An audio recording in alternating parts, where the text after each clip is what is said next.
Blake Griffin has agreed to a buyout with the Detroit Pistons and is now looking to go to a playoff contending team. And the massive buyout, as Blake was under $75 million in his contract between this season and next season. But I'm looking forward to the numbers in his deal. But as of now, we'll be focusing on the contending teams for Blake Griffin and why he wouldn't be as impactful as he is in the Blake Griffin we once knew back in 2014, 2016, and due to a multitude of knee injuries and knee problems in general, which will affect one of his most known skills in athleticism. And there's been plenty of viral clips surfacing throughout the internet of Blake not dunking the ball in the open fast break and sometimes almost getting swatted because of a slow breakaway layup, not really being hostile with mismatches. And this all really started back in the 2019-2020 season, and in the last 4 seasons combined of being in Detroit only played 138 games, and the only real season he had was in 2018 in Detroit, where he still had his bounce and playing at an all-star level with 75 games played and averaging 24.5 points per game, along with shooting 46% from the field while getting 7.5 boards per game and 5.4 assists. And it only has gone downhill since then. Really, in the next 2 seasons, he's only played a combined total of 38 games, being one of the highest paid players in the league, making over 24 to 25 million in those 2 years, which is wild for the amount of money that Detroit paid him for being a middle of the conference team and usually not making the playoffs, while he was actually playing and being one of the worst teams while playing, and tons of money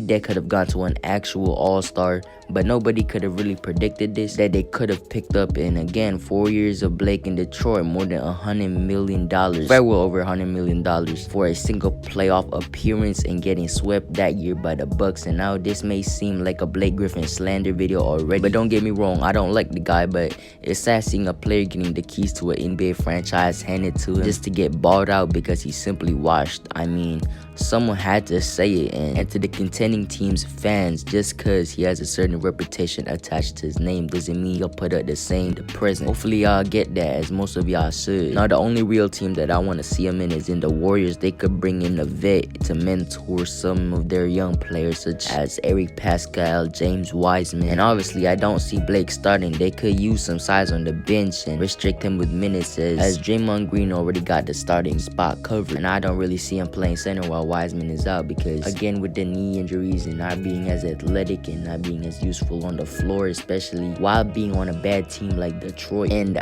I'm not really trying to be a hater here, but I see him more of a liability than helpful when he's on the court if he lands in Golden State. But the Lakers is another team that he could go to, but at this point we expect everybody to go to the Lakers, and they could bring in some size like, again, the Warriors. Well, AD and other big men on their roster are out, but one sleeper team I could see him go to is the Miami Heat, which there is a lot of question marks up there, but because the Heat are starting to pick it up with the East sucking this year and being so unpredictable, this NBA season in general is unpredictable. It would be unlikely, for they mostly got their rotation figured out and players coming back from COVID restrictions, and I think they'll struggle in sharing minutes with adding Blake on the team, and I could see him landing on there. But the obvious front runners are the Brooklyn Nets, but I don't really see Blake Griffin being an addition to them, as their main problem is defense, and Blake Griffin isn't really known to be a defender even in his Los Angeles Clippers days. Yeah, man, I'm gonna wrap this video up, and hopefully by the time this gets uploaded, I won't be known for being a notorious Blake hater. But with all seriousness, I'm gonna catch y'all in my next vid.